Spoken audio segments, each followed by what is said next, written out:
Hello students, welcome to my YouTube channel. आज हम लोग क्लास 9th के साउंड चैप्टर का बैक एक्सरसाइज के सारे क्वेश्चंस को अच्छे से कवर करेंगे। तो आप सब अपनी कॉपी को लेकर बैठ जाएं और सारे सॉल्यूशंस को अपनी कॉपी में नोट करते जाएं। तो आइए शुरू करते हैं। पहला क्वेश्चन है, what is sound and how is it produced. Sound क्या होता है और ये कैसे प्रोड्यूस होता है। Sound is a form of energy which gives the sensation of hearing in our ear. Sound क्या है? एक तरह का एनर्जी है जो हमको सेंसेशन प्रोवाइड करता है हियरिंग के लिए। और ये कैसे प्रोड्यूस होता है? ये प्रोड्यूस होता है वाइब्रेशन से। मतलब कहने मतलब क्या है, जब भी कोई ऑब्जेक्ट वाइब्रेट करता है तो साउंड प्रोड्यूस होता है। देखते हैं second question. Describe with the help of a diagram how compression and rarefactions are produced in air near a source of sound. देखिए, जब भी हम किसी चीज़ को बीट करते हैं तो क्या होता है, एक तरह से वाइब्रेशन प्रोड्यूस होता है जो क्या करता है, अपने आसपास के सराउंडिंग के जितने भी पार्टिकल्स होते हैं उसको क्या करता है, फोर्स करता है आगे की ओर जाने को। जब जितने भी पार्टिकल्स एक साथ हो जाते हैं साउंड प्रोडक्शन के बाद तो उसे हम लोग क्या बोलते हैं, कंप्रेशन। अगर वही चीज़ दूर दूर हो जाए तो उसको हम लोग बोलते हैं रेयरफैक्शन। तो इसको देखते हैं थोड़ा अच्छे से क्या कहना चाहता है ये। उसी चीज़ को हम लोग देखो वर्ड्स में लिखे हैं, when an object vibrate it forces the particle of medium around it to also vibrate. जब कोई ऑब्जेक्ट वाइब्रेट करता है तो जितने भी इसके आसपास के ऑब्जेक्ट हैं उसको क्या करता है, फोर्स करता है आगे के लिए। As object moves forward it pushes and compresses air in front of it creating a region of high pressure. This region is called a compression. Same चीज़ क्या करता है, वो जब ऑब्जेक्ट वाइब्रेट करता है तो उसके आसपास के जितने पार्टिकल होते हैं उसको आगे की तरफ क्या करता है, फोर्स करता है हाई प्रेशर से। उस तरह से एक क्या होता है, एक रीजन क्रिएट हो जाता है। उस रीजन को हम लोग बोलते हैं compression. As the object moves backward, जब ऑब्जेक्ट बैकवर्ड मूव करता है तो it create a low pressure. तो क्या होता है, कैसा प्रेशर क्रिएट करता है, लो प्रेशर। तो इस टाइप के रीजन को हम लोग बोलते हैं रेयरफैक्शन। उसी तरह से as object vibrates backward and forward, जब object continue backward and forward move करता है तो ये क्या करता है, a series of compression and rarefaction is created in the air. तो क्या करता है, बहुत सारे कंप्रेशन और रेयरफैक्शन को एयर में क्रिएट कर देता है। अगला क्वेश्चन देखते हैं, why is sound wave called a longitudinal wave. Sound wave को हम लोग लॉन्गिट्यूडनल वेव क्यों कहते हैं? Sound wave is called longitudinal wave because it produced by compression and rarefaction in the air. The air particles vibrate parallel to the direction of propagation. देखते हैं, समझते हैं इसको। देखिए, मान लेते हैं यहाँ से आवाज़ निकल रही है और यहाँ पे कोई लिसनर है, ठीक है। ये क्या है, सोर्स ऑफ साउंड है और ये लिसनर है। जब यहाँ से साउंड प्रोड्यूस होगा तो क्या होगा कि ये कंप्रेशन और रेयरफैक्शन प्रोड्यूस करेगा और जो साउंड के पार्टिकल हैं वो क्या करेंगे, टू एंड फ्रो मोशन में मूव करते हैं, ठीक है। और ये क्या है, इसका प्रोपेगेशन ऑफ साउंड, मतलब ये क्या है, इस तरह प्रोपेगेट होता है, ठीक है। और जो भी एयर के पार्टिकल्स हैं वो कैसे वाइब्रेट करते हैं, पैरेलल वाइब्रेट करते हैं प्रोपेगेशन ऑफ साउंड के। जैसे ये प्रोपेगेशन ऑफ साउंड है, इसके पहले क्या करेंगे, टू एंड फ्रो मोशन में वाइब्रेट करते हैं। तो इसी को हम बोलते हैं लॉन्गिट्यूडनल वेव्स। सिंपल भाषा में ये है कि जब साउंड प्रोड्यूस होता है, ठीक है, तो एक तरह का ये क्या करता है, कंप्रेशन और रेयरफैक्शन एयर में प्रोड्यूस करता है। और वो जो कंप्रेशन और रेयरफैक्शन है वो प्रोपेगेशन ऑफ साउंड के पैरेलल मूव करता है, ठीक है, टू एंड फ्रो मोशन में। नेक्स्ट क्वेश्चन है, which characteristics of sound helps you to identify your friend by his voice while sitting with other in a dark room. देखिए, मान लीजिए एक डार्क रूम है, उसमें कुछ दोस्त बैठे हुए हैं, तो कैसे मालूम चलेगा कि किसका ये साउंड है, कौन ये बोल रहा है, ठीक है। तो ऐसी कौन सी क्वालिटी है जिससे हम लोग ये मालूम कर सकें कि ये किसकी साउंड है। तो देखिए, टिम्बर एंड पिच ऐसे दो कैरेक्टरिस्टिक्स हैं जिससे हम लोग आइडेंटिफाई कर सकते हैं अलग अलग साउंड्स को, कि किसने क्या बोला और ये किसका साउंड है। क्वेश्चन नंबर 5 है, flash and thunder are produced simultaneously but thunder is heard a few second after the flash is seen, why. कहने मतलब क्या है, फ्लैश और थंडर मतलब बादल का चमकना और गरजना, दोनों तो प्रोड्यूस एक ही साथ होता है, लेकिन पहले हमको लाइट दिखती है, बाद में आवाज आता है। ऐसा क्यों होता है? ये तो आप लोग बचपन से जान रहे होंगे, सिंपल सा क्वेश्चन है। Because speed of sound is less than the speed of light. कहने मतलब क्या है, जो साउंड की स्पीड है जो 344 मीटर पर सेकेंड है, और लाइट की स्पीड है 3 × 10⁸ मीटर पर सेकेंड। मतलब साउंड का स्पीड कम है और लाइट की स्पीड ज़्यादा है, जिसके चलते क्या होता है, हम लोग को सबसे पहले लाइट दिखाई देता है, बाद में साउंड प्रोड्यूस होता है। आइए अगले क्वेश्चन को देखते हैं।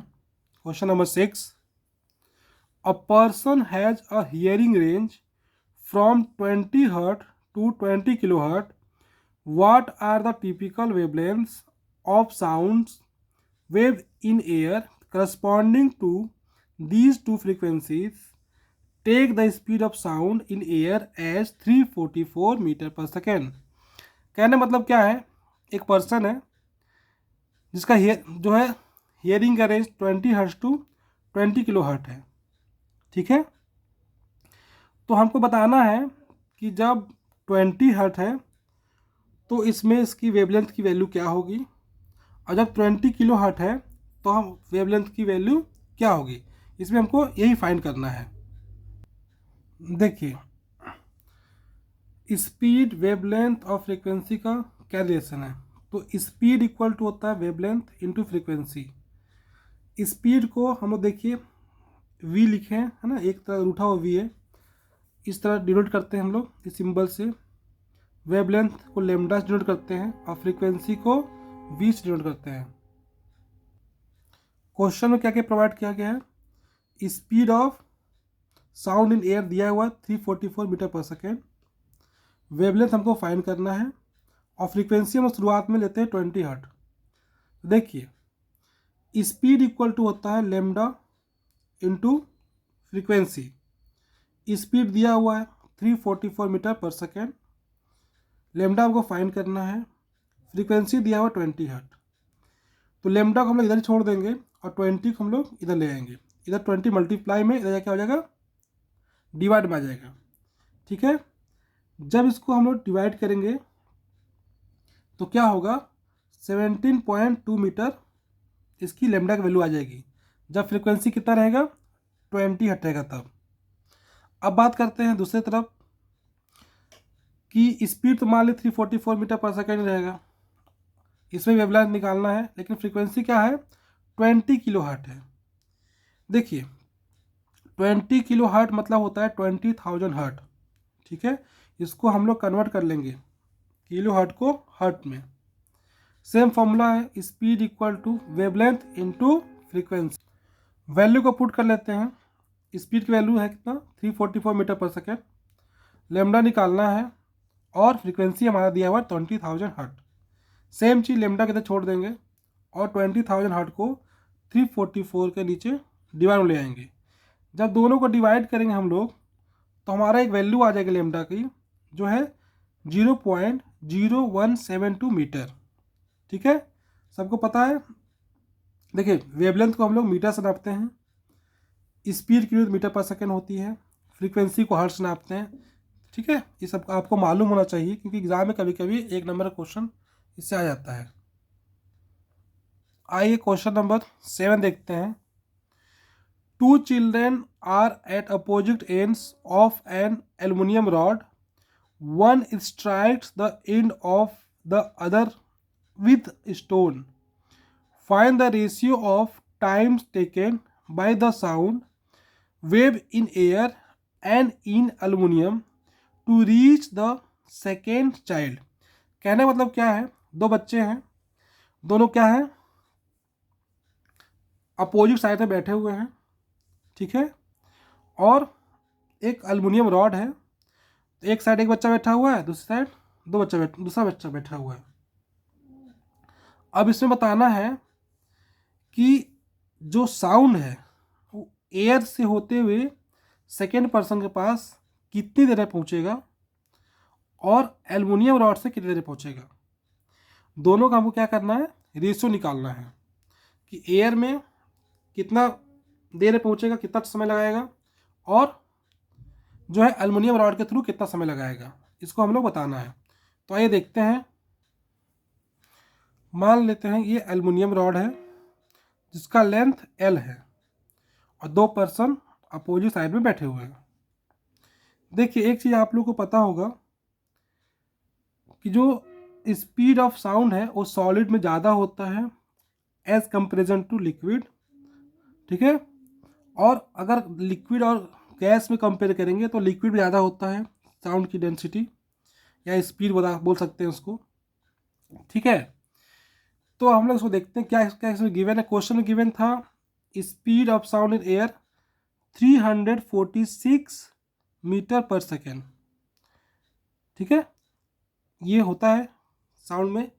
आप अपने एनसीईआरटी की बुक में जब पीछे देखेंगे तो इसमें सब कुछ दिया हुआ है कि साउंड की स्पीड एयर में कितनी होती है, एल्युमिनियम की स्पीड कितनी होती है। ठीक है, और जब आपको क्वेश्चन आएगा तो उसमें मेंशन रहेगा कि एल्युमिनियम का कितना स्पीड है। ठीक है, तो साउंड की स्पीड कितनी होती है 346 मीटर पर सेकेंड और एल्युमिनियम की स्पीड होता है 6420 मीटर पर सेकेंड। ठीक है, अब हम लोग क्या करना है, ये दोनों कंपेयर कर देना है कि दोनों में कितना समय लगेगा और दोनों का रेशियो क्या होगा। ठीक है, हमको यही बताना है इसमें। तो आइए देखते हैं क्या क्या है। देखिए यहाँ सबसे पहले एयर को समझते हैं। तो एयर में क्या है, साउंड की स्पीड 346, रॉड का लेंथ मान लेते हैं L है। ठीक है, तो L लेंथ है तो डिस्टेंस भी कितना कवर करेगा, L डिस्टेंस ही कवर करेगा। मान लेते हैं जो टाइम है एयर में लग रहा है TA। ठीक है, तो हम लोग को पता है एक फॉर्मूला कि स्पीड इक्वल टू होता है डिस्टेंस अपॉन में टाइम, सबको पता है। स्पीड को मुड़ा हुआ VA से डिनोट करते हैं और डिस्टेंस को मान लेते हैं D से डिनोट कर रहे हैं और टाइम को TA से। ठीक है, हमको निकालना टाइम, तो इसको इधर ले जाएंगे और इस स्पीड को यहाँ ले आएंगे। ठीक है, तो हमारा एक तरह का इक्वेशन बनकर तैयार होगा, time in air equal to L upon 346।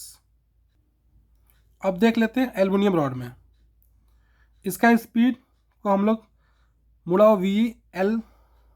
ठीक है, AL क्या होता है, एल्युमिनियम का सिंबल है, उसका स्पीड कितना होता है 6420 मीटर पर सेकेंड। डिस्टेंस सेम रहेगा L। अब हम देखते हैं टाइम कितना रहता है एल्युमिनियम रॉड के थ्रू जो है आवाज़ पहुंचने में। तो same formula, speed equal to distance by time.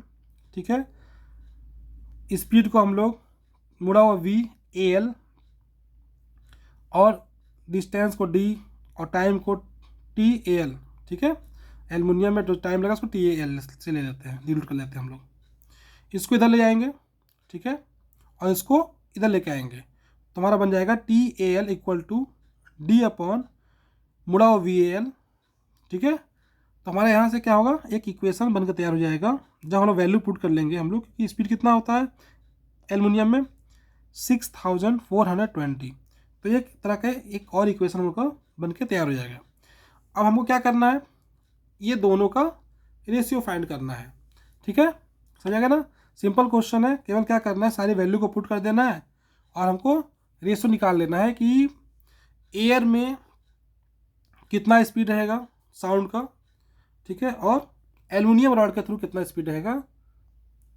देखिए दोनों का रेशियो रख दिए हम लोग, TA/TAL, दोनों की वैल्यू जो हम लोग जो देखे अभी उसको क्या किए, पुट कर दिए। ठीक है, L से L कट गया, बचा क्या, 6420/346। ठीक है, जब इसको हम लोग डिवाइड करेंगे तो हमारे पास आएगा 18.56/1, यानी कि देख रहे हैं कितना का अंतर आ रहा है। ठीक है, इसका मतलब क्या है कि जो एल्युमिनियम रॉड के थ्रू जो है बहुत तेज़ी से साउंड पहुंचेगा एज कंपेरिजन टू एयर। ठीक है, तो यहाँ से एक बात और सीखने को मिल रही है कि जो सॉलिड होता है ना उसकी डेंसिटी ज़्यादा होती है एज कंपेरिजन टू लिक्विड या फिर गैस।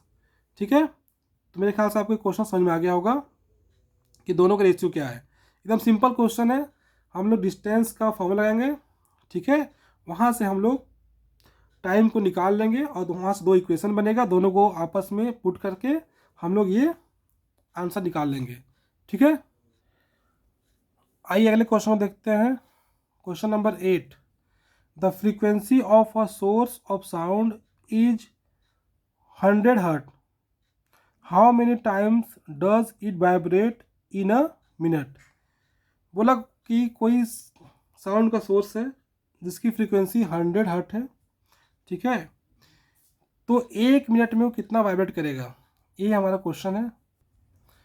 देखिए फॉर्मूला होता है frequency equal to number of oscillation upon time taken. ठीक है, ये क्या है, इसका एक फॉर्मूला होता है। फ्रीक्वेंसी दिया हुआ है 100 हर्ट्ज, टाइम क्या बोल रहा है 1 मिनट, तो 1 मिनट में कितना होता है 60 सेकेंड। ठीक है,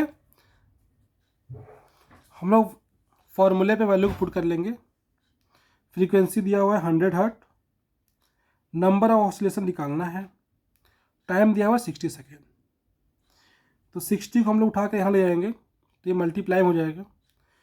ठीक है, और नंबर ऑफ ऑसिलेशन हमारा निकल जाएगा। तो 100 को जब 60 से मल्टीप्लाई करेंगे तो हमारा आएगा 6000 टाइम्स, मतलब कि number of vibration in 1 minute कितना हो जाएगा 6000 मिनट टाइम्स, मतलब 6000 बार ये क्या करेगा, वाइब्रेट करेगा 1 मिनट में। ठीक है, मेरे ख्याल समझ में आ गया होगा इसको। क्वेश्चन नंबर 9 है, does sound follow the same laws of reflection as light does, explain. बोला कि जो रिफ्लेक्शन ऑफ लाइट जो रूल को या लॉ को फॉलो करता है, क्या वही साउंड भी फॉलो करता है? तो हाँ, दोनों जो है सेम लॉ को फॉलो करता है। ठीक है, रिफ्लेक्शन ऑफ लाइट में क्या होता है कि एक इंसिडेंट रे होता है, दूसरा रिफ्लेक्टेड रे होता है, दोनों एक प्लेन सरफेस पे या हार्ड सरफेस स्ट्राइक करता है तो सेम एंगल से रिफ्लेक्ट हो जाता है। उसी तरह साउंड भी क्या करता है, जो लाइट का लॉ है उसको फॉलो करता है। As sound follow the same laws of reflection as light in a sound wave, incident sound wave, reflected sound wave and normal all lie on the same plane. मतलब जो incident, मान लीजिए कोई plane है, तो जो इंसिडेंट साउंड वेव है, ठीक है, नॉर्मल और रिफ्लेक्टेड साउंड वेव, तीनों क्या करता है, एक ही प्लेन पे लाई करता है। तो पहला लॉ फॉलो कर दिया क्योंकि रिफ्लेक्शन ऑफ लाइट का है। और जो एंगल होगा, angle of incidence of sound किसके इक्वल होगा, angle of reflection of sound. ठीक है, तो मतलब कि जो लॉ रिफ्लेक्शन ऑफ लाइट के लिए एप्लीकेबल है वही साउंड के लिए एप्लीकेबल है। ठीक है, आइए अगले क्वेश्चन में देखते हैं। Question number 10, when a sound is reflected from a distant object and echo is produced, let the distance between reflecting surface and source of sound productions remain the same, do you hear echo sound on a hotter day? कहने का मतलब क्या है कि we know that echo occurs when time difference between original sound and reflected sound is at least 0.1 second. देखो जब eco क्या होता है, इको कब ऑकर होता है, जब ओरिजिनल साउंड और रिफ्लेक्टेड साउंड दोनों के बीच में कितना समय होना चाहिए, 0.1 सेकेंड का। ठीक है, अगर 0.1 सेकेंड का समय नहीं होगा तो इको ऑकर नहीं होगा। On hotter day as the temperature increases the speed of sound also increases, hence the speed of sound on a hotter day is more.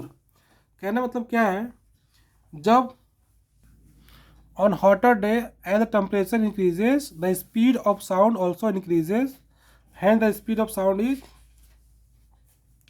more on hotter day। कहना मतलब क्या है, जब गर्मी का समय आता है तो टेम्परेचर इंक्रीज कर जाता है, जिसके चलते क्या होता है, साउंड की स्पीड भी इंक्रीज कर जाती है। तो जब एक ही डिस्टेंस है और साउंड का स्पीड जो है इंक्रीज कर जाएगा तो डेफिनेटली क्या है कि समय जो है कम लगेगा। ठीक है, और क्या करेगा, जिसके चलते क्या होगा, therefore for the same distance if the speed is higher time taken would be less. ठीक है, अगर स्पीड तेज होगा तो समय क्या होगा, कम लगेगा, जिसके चलते क्या होगा, हमको इको सुनाई नहीं देगा, क्योंकि इको सुनाई देने के लिए कम से कम 0.1 सेकेंड का होना ज़रूरी है, और यहाँ क्या हो जा रहा है, उससे ज़्यादा हो जा रहा है, क्योंकि स्पीड बढ़ जा रही है, तो हमको क्या होगा, इको सुनाई नहीं देगा।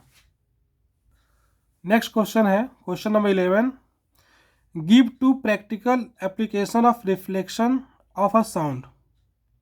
ठीक है, जो डेली लाइफ में जो एग्जांपल देखने को मिलता है, ठीक है, उसी को हमको बताना है। तो देखिए यहाँ बहुत सारे एग्जांपल बता दिए हैं, यहाँ 2 ही पूछा है, हम 5 एग्जांपल बता रहे हैं आपको। पहला है मेगाफोन्स। मेगाफोन्स क्या होता है, आपको पता होगा कि कभी कभी जब पुलिस लोग अनाउंस करता है तो एक भोपू टाइप का रखता है अपने पास। ठीक है, उससे क्या होता है कि जो साउंड है वो रिफ्लेक्ट करता है और ज़्यादा लोगों तक सुनाई देता है। ठीक है, अगला है स्टेथोस्कोप। दूसरा, ceiling of cinema halls are curved. जो सिनेमा हॉल्स होते हैं उसके जो सीलिंग्स होते हैं वो कर्व रहता है, ताकि जो है जितने भी उस हॉल में लोग बैठे हैं उसको अच्छे से आवाज़, जितनी भी आवाज़ें हैं सुनाई दे। फिर है साउंड बोर्ड। ठीक है, अगला है सोनार। सोनार का फुल फॉर्म होता है साउंड नेविगेशन एंड रेंजिंग। ठीक है, तो इसमें से जो भी आपको 2 एग्जाम्पल अच्छा लगे उसको लिख करके याद कर लें। ठीक है, ये बहुत इंपॉर्टेंट क्वेश्चन है, पूछता है एग्जाम में। ठीक है, क्वेश्चन नंबर 12 है, a stone is dropped from the top of a tower 500 metre high into a pond of water at the base of the tower. When is the splash heard at the top? Given g equal to 10 meter per second square and speed of sound 340 metre पर second. कहना मतलब क्या है कि एक tower है, ठीक है, जिसकी लेंथ कितनी है, 500 मीटर है, और क्या हो रहा है, टावर के टॉप से एक पत्थर को फेंका जा रहा है पॉन्ड में। ठीक है, तो हमको बताना है कि जब पत्थर जो पानी में गिर जाएगा तो इसका जो साउंड है टॉप तक कितने देर पहुंचेगा।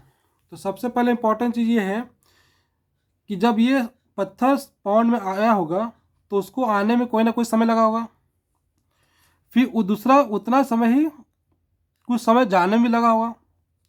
तो हमको टोटल समय निकालना है कि कितना समय आने में लगा और कितना दोबारा यहाँ टॉप तक पहुँचने में लगा। तो इसी को हम लोग देखेंगे इस क्वेश्चन में। देखिए, शुरुआत में जो स्टोन की इनिशियल वेलोसिटी होगी वो क्या होगी, 0 होगी।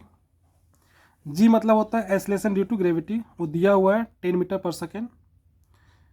टाइम हमको निकालना है और डिस्टेंस दिया हुआ है ठीक है, डिस्टेंस कितना दिया हुआ है 500 मीटर।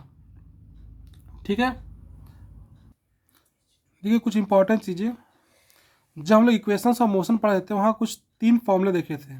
पहला v equal to u plus a t, दूसरा s equal to u t plus half a t square, third v square minus u square equal to 2as।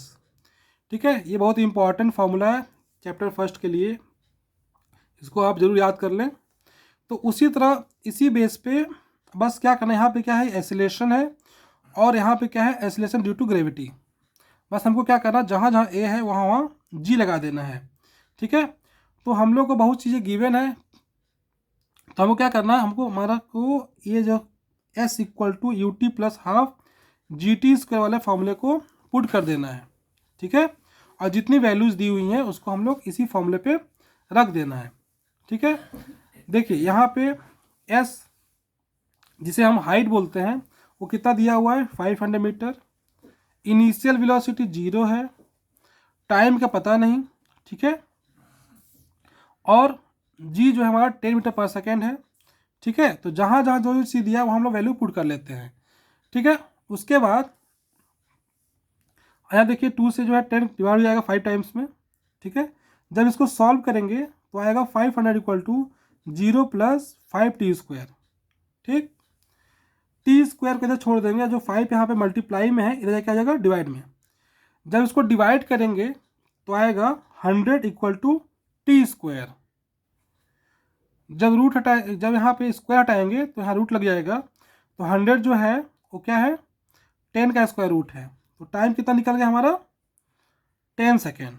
ठीक है, अब हम देखते हैं दूसरा का, ये क्या था, जब स्टोन को पाउंड में फेंका गया तब की टाइम है।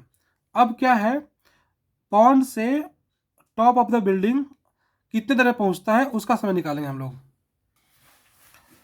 अब देखते हैं कि ऊपर कितनी देर में जो है साउंड पहुंचता है। ठीक है, time taken by the sound to reach at the top of the tower, same चीज डिस्टेंस उतना ही रहेगा 500 मीटर, स्पीड दिया हुआ है 340 मीटर पर सेकेंड, टाइम निकालना है।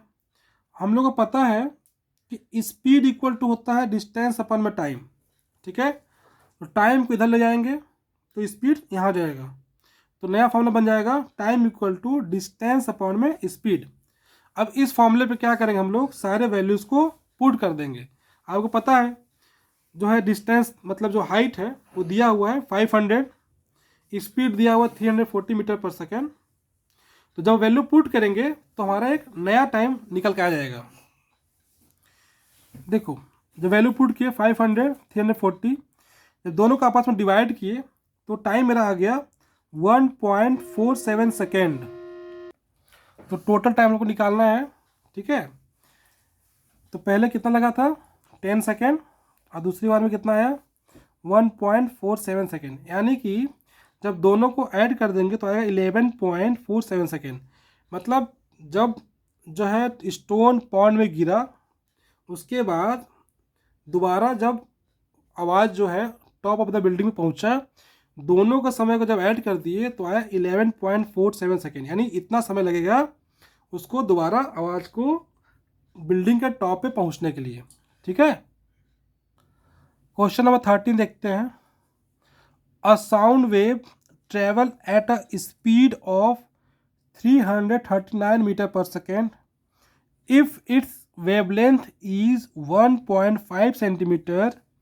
What is the frequency of wave? Will it be audible? ठीक है, ठीक है, आइए देखते हैं सॉल्यूशन। हम सबको पता है स्पीड, वेवलेंथ और फ्रीक्वेंसी में क्या रिलेशन है। ठीक है, स्पीड को हम लोग एक रूठा वी की तरह डिनोट करते हैं, फ्रीक्वेंसी को हम लोग म्यू, ठीक है, से डिनोट करते हैं, वेवलेंथ को लेमडा से। तो हमको ये निकालना है कि अगर साउंड की स्पीड 339 मीटर पर सेकेंड है और उसका वेवलेंथ 1.5 सेंटीमीटर है तो फ्रीक्वेंसी कितनी होगी, और जो फ्रीक्वेंसी होगी तो क्या वो ऑडिबल होगा या इनऑडिबल होगा। ठीक है, तो जैसा कि आप लोग जानते हैं कि ऑडिबल होने के लिए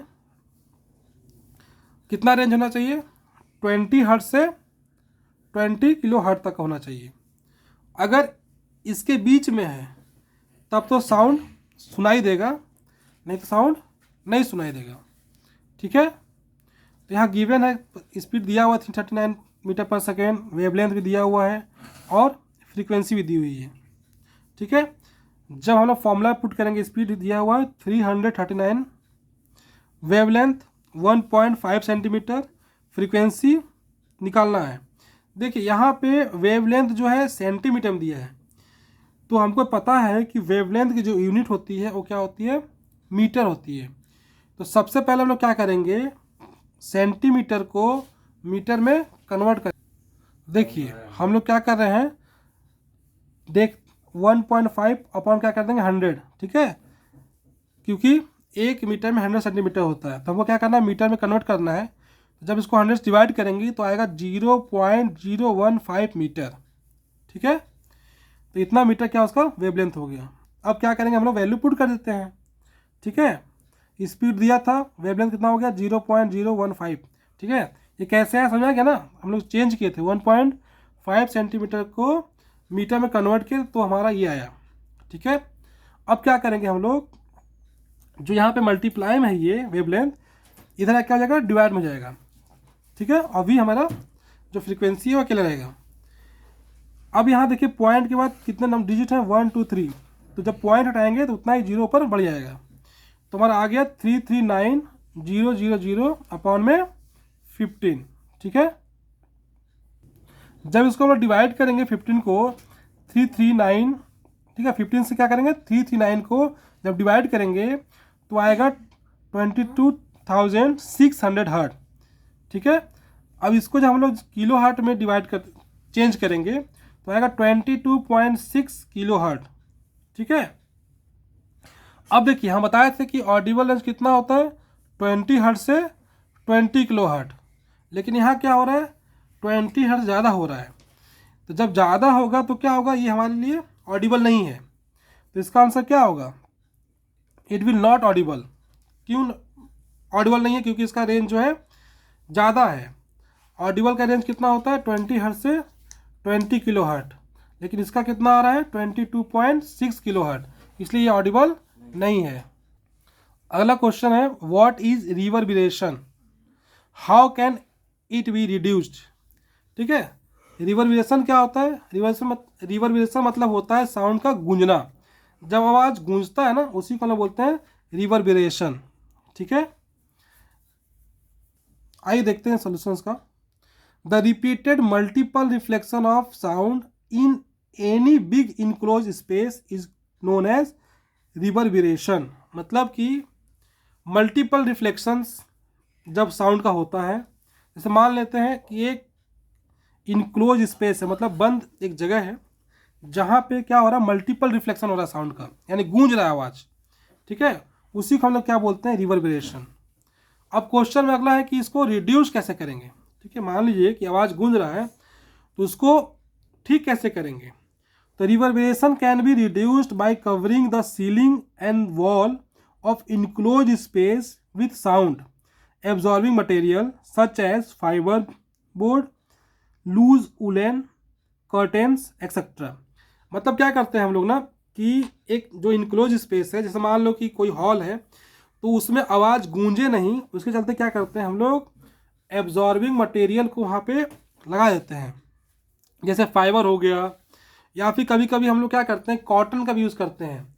जितनी वॉल है ना उसमें जो बाउंड्री है उसके चारों तरफ हम लोग क्या करते हैं, कॉटन लगा देते हैं, जिसके चलते क्या होता है कि आवाज़ नहीं गूंजता है। ठीक है, नहीं तो आवाज़ गूंजेगा। अगर मान लेते हैं कि कोई ऑडिटोरियम है, ऑडिटोरियम में अगर साउंड बजा दिए और साउंड एब्जॉर्बर नहीं रहा तो क्या करेगा, एक ही आवाज़ क्या करेगा, चारों तरफ गूंजेगा। ठीक है, तो जो आवाज़ गूंजता है उसको कम करने के लिए हम लोग बहुत सारी चीज़ें करते हैं। ठीक है, मेरे ख्याल समझ आ गया रिवर्बरेशन क्या होता है। मतलब सिंपल रिवर्बरेशन मतलब होता है कि आवाज़ का गूंजना। ठीक, next question number 15, what is sound, sorry what is loudness of sound and what factor does it depend on. ठीक है। लाउडनेस ऑफ साउंड क्या होता है और किस फैक्टर पे डिपेंड करता है? Loudness is defined as the measure of the response of ear to the sound. देखिए लाउडनेस क्या होता है ना, ये जो है कि एक हियरिंग का पार्ट है, ठीक है। और ये किस पे डिपेंड होता है? सबसे पहला इंपॉर्टेंट चीज है, loudness is defined as a measure of the response of the ear to the sound. मतलब कहने मतलब क्या है कि जो हमारा ईयर है वो कितने देर में रिस्पॉन्स करता है, उसी को हम लोग क्या बोलते हैं? लाउडनेस बोलते हैं, ठीक है। एक तरह का ये distinguish between low sound and high sound को भी बोल सकते हैं। ये किस किस फैक्टर पे डिपेंड करता है? पहला फैक्टर है सेंसिटिविटी ऑफ ईयर, दूसरा है एम्पलीट्यूड, तीसरा है डिस्टेंस फ्रॉम द सोर्स, चौथा है वाइब्रेशन ऑफ पार्टिकल्स। ठीक है, ये कुछ बेसिक पॉइंट्स हैं जिस फैक्टर पर डिपेंड करता है। पहला फैक्टर क्या होता है हमें कि सेंसिटिविटी ऑफ ईयर, ठीक है, दूसरा एम्पलीट्यूड, तीसरा है distance from the sound source और अगला है वाइब्रेशन ऑफ साउंड। ठीक है, ये चार फैक्टर जिस पे क्या करता है लाउडनेस डिपेंड करता है।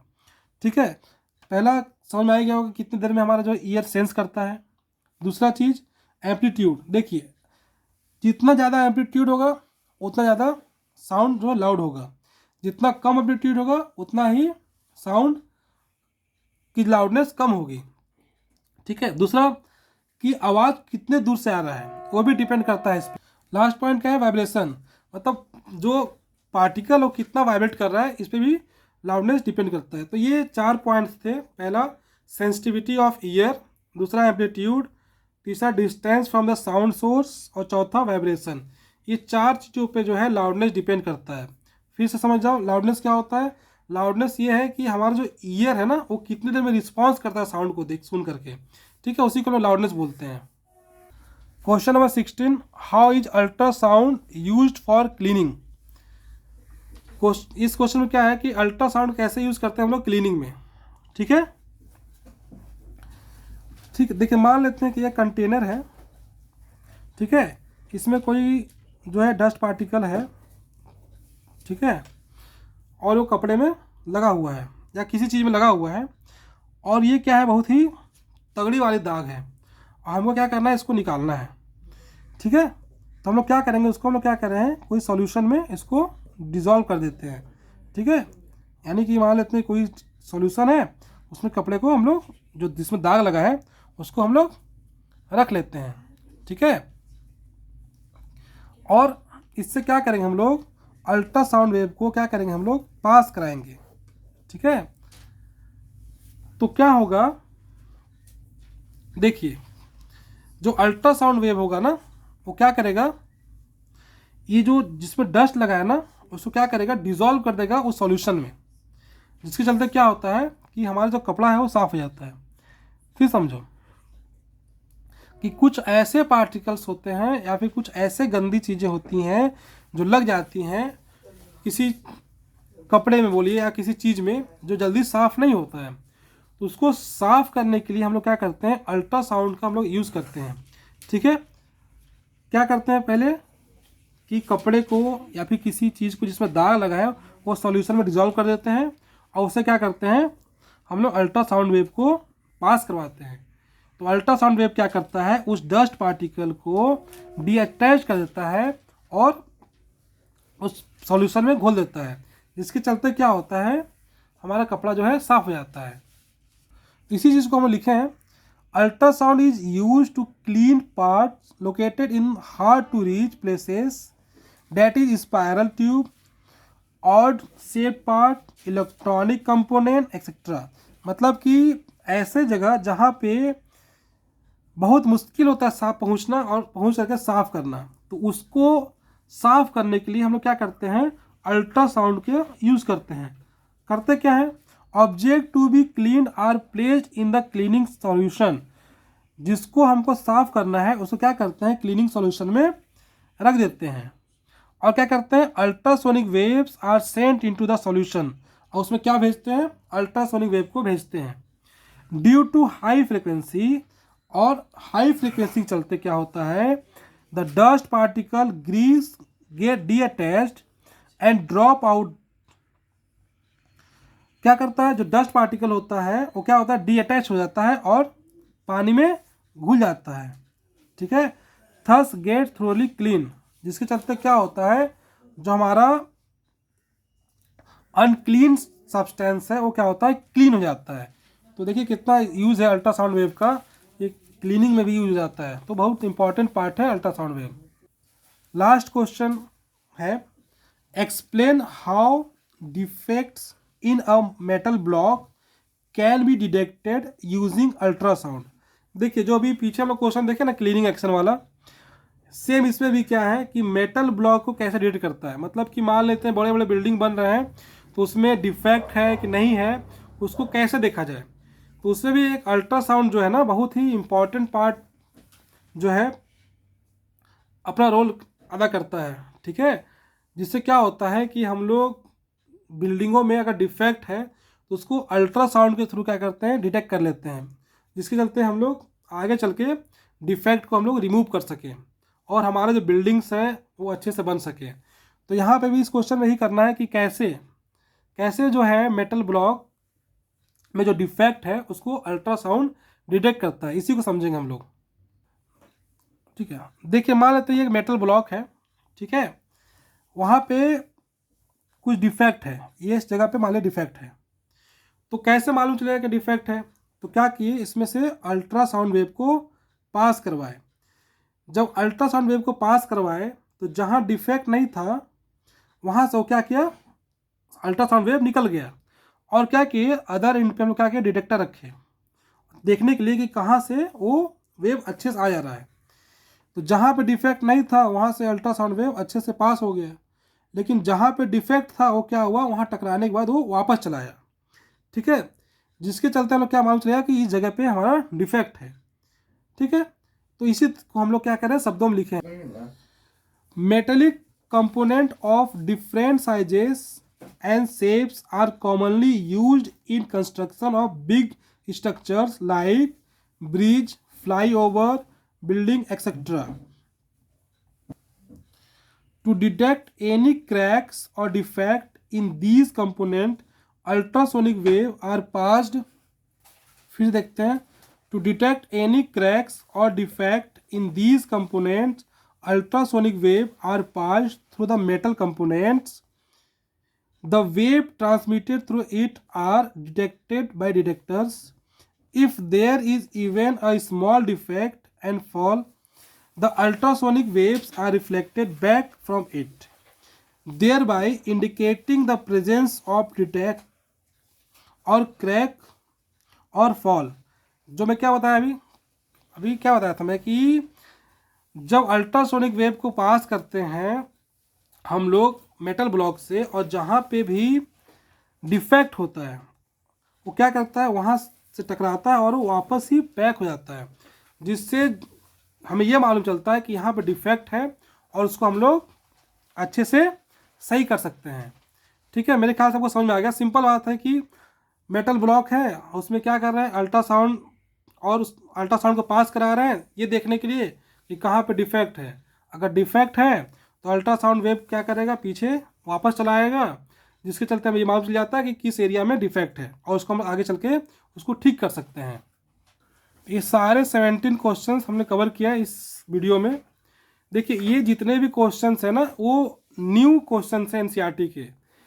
पिछले जो क्वेश्चंस थे पिछले ईयर्स के उसमें ज़्यादा क्वेश्चन थे, लेकिन इस साल जो है केवल 17 ही क्वेश्चन है। बहुत सारे क्वेश्चंस को डिलीट कर दिया गया है, ठीक है। तो न्यू सिलेबस में जितने क्वेश्चन हैं उसको हमने कवर किया इस वीडियो में। और अगर आपको ये वीडियो पसंद आया तो इस वीडियो को ज़रूर लाइक कीजिए, शेयर कीजिए और कमेंट जरूर कीजिए कैसा लगा, और यहाँ पे क्या दिक्कत है ज़रूर बताएं, ठीक है। और मेरे वीडियो को सब्सक्राइब जरूर करें ताकि मेरे को मोटिवेशन मिले, ठीक है। तो प्लीज़ सब्सक्राइब माय चैनल और शेयर जरूर करें, ठीक है। और जो भी कमी लग रहा हो उसे कमेंट जरूर करें। Thank you.